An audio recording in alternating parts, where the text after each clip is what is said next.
Hi! This is Army and welcome to my mini vlog. Sobrang excited kami itong araw na ito dahil nga pupunta na kami ng optical clinic para ipacheck ang aming mata at makapagpapalit na rin ng salamin. At dito kami pumunta sa Ramos Optical Clinic na matatagpuan sa tabing dagat, Uchongan. At itong blessingan na ito ay galing sa RKCBC or Romblon Kasapulanan Convention Baptist Churches.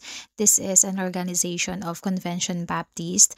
At sobrang thankful kami talaga sa organization na Yearly ito. Nga ay nagbibigay sila ng mga benefits sa mga pastors. At one of these benefits ay mayroong binibigay sila na 1,500 for check-up sa eyes. Mayroon ding medical and laboratory. Kaya napakalaking bagay ito para sa amin. Tulad nga sa aming dalawa ni Pastor Marvin, ang aking mahal na asawa, ay medyo malaki na rin sa aming dalawa. So, ang pinili namin ay sa eye check-up dahil nga malabo na itong salamin na aming ginagamit. So, 2 years na rin ito. Kaya kailangan na talaga naming papalitan na.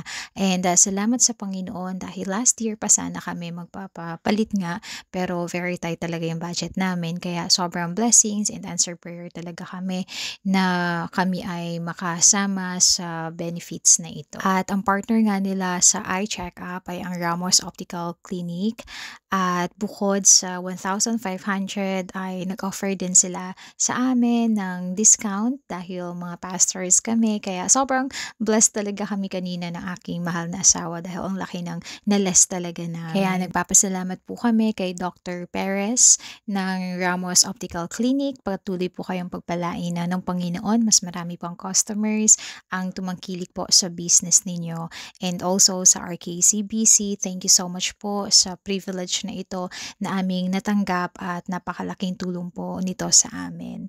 Salamat po sa Panginoon. Mabilis lang din yung check-up namin kanina pero yung salamin ay next week pa namin makukuha. Kaya next vlog po natin yun. Thanks so much for watching. Bye!